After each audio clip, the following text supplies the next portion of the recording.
Hey, what's up everybody? Welcome back to Arbitrary 20. In this video, we're going to be building a Valor Bard. Its main focus will be sustained damage, but it will also still be controlling the battlefield and supporting allies. And by around the mid game, I think it's pretty good at doing both of those things. I think this is definitely one of the more underrated Gish or Spell Sword type characters in the game. So let's go ahead and get started with the race. For this one, I'm going to be going with Custom Lineage. Variant Human would work okay as well. I just want the +2 in Dark Vision as opposed to the 2+1s with Variant Human. Either way, the main reason you go with either one of these races is for the free feat at level 1, and we will be taking Crossbow Expert. And real quick for the background, I do always like to mention the Strixhaven and Dragonlance backgrounds. I know most of you won't be able to use them and they're totally not required, but if you're playing in one of those settings, your DM is nice enough to let you take one. They have some pretty nice options. And for our ability scores, if we're using point buy, we'll have a strength of 8, a dexterity of 14, a constitution of 15, an intelligence of 8, a wisdom of 10, and a charisma of 15, +2 from our race for a total of 17. And if you're rolling for ability scores, I would prioritize charisma first, constitution second, and dexterity third.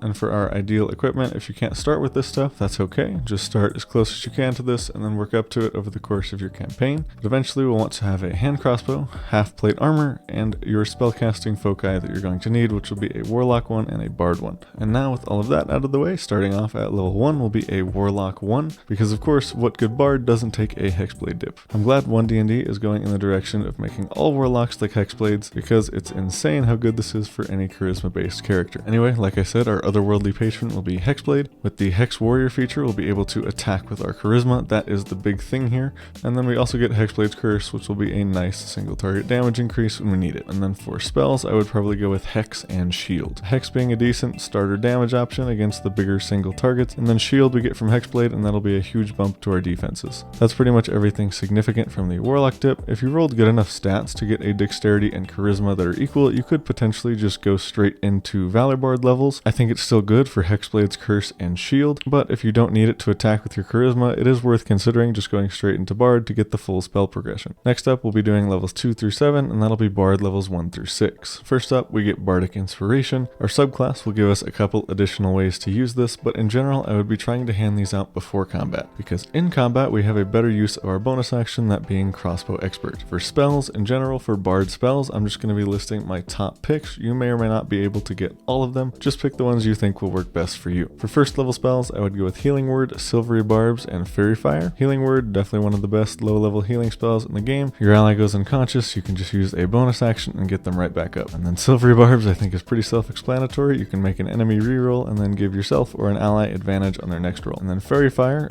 you hit a group of enemies with it, and whoever fails their save, you and your entire party will have advantage against that target. And then for second level spells that we'll also get in this range, I would go with Aid and Locate Object. Aid being really good since it restores current and maximum hit points. So not only is this a long-term buff, you can also pick up unconscious allies with it in combat. And then Locate Object is just a really nice second level utility spell. And then onto third level, I would be sure to pick up Dispel Magic and Hypnotic Pattern. Dispel Magic, again, just being a really good utility spell. And then Hypnotic Pattern is one of the best third level spells in the game, sometimes being able to just end combats by itself if all the enemies fail their saving throw. And then for the feat we'll get at Bard 4, we'll be going with Sharpshooter. Pairs really nicely with Crossbow Expert and will be a nice increase to our damage. And then for our Bard College, as the title and intro suggests, we'll be going with the College of Valor. This will give us Combat Inspiration. That's the additional uses of Bardic Inspiration that I talked about. Our allies can add them to a damage roll they use or their AC as a reaction. And then at 6th level, the College of Valor will give us extra attack. And that's pretty much everything to cover from that first 6 levels of Bard. Now we'll be moving on to level 8, and we're just going to be taking 1 level of Fighter here. This is pretty much just for the archery fighting style, now that we have everything we need from that first 6 levels of Bard. Now since we have the core of the build put together, we can go over tactics. You'll want to start off the first round by casting a concentration spell, either one that'll help your whole party like Fairy Fire, or one that'll control a bunch of enemies like Hypnotic Pattern. And then on rounds thereafter, you're pretty much just going to be firing your crossbow 3 times, throwing in other spells as needed. And then with that, our DPR numbers in a few different situations will be showing up on the screen now. You can pause if you'd like to read them. And then finally for levels 9 through 20, we're just going to be finishing it out in Bard, going levels 7 through 18. To start off, we'll go over spells, a couple picks for each level. For 4th level spells, I would pick up Dimension Door and Polymorph. Dimension Door has a ton of different uses, and Polymorph is one of the best pseudo healing spells in the game. Just turn your ally who's about to go down into a giant ape with 150 hit points. And then for 5th level, my recommendations would be Synaptic Static and Animate Objects. Synaptic Static being a nice AoE damage and debuff spell, and then Animate Objects being a nice option to increase our damage. If you're using your bonus action a lot for something like animate objects, I would pick up a heavy crossbow instead, since we won't really need a hand crossbow for that bonus action attack. For 6th level, I would go with Mass Suggestion and Hero's Feast. Mass Suggestion being one of the best 6th level spells in the game. As long as your command sounds reasonable, you can take a large group of enemies completely out of the fight. And Hero's Feast is a really nice buff spell if you can afford it. I would probably try to cast this the night before a big fight. And then onto 7th level, we'll pick up Force Cage and Mirage Arcane. Force Cage almost being a must pick, as it's pretty much just concentration free Wall of Force, which is already one of the best spells in the game with concentration. And if you get to set up before a combat, Mirage Arcane is one of the best spells you can have, pretty much just deciding what the terrain around you looks like. And then for 8th level, we'll get another one from our Magical Secrets, but the only one from the Bard spell list I really like is Mind Blank. Nice to have if you think one of your enemies is going to be trying to get into your head. And then finally for 9th level, I would pick up Foresight and True Polymorph.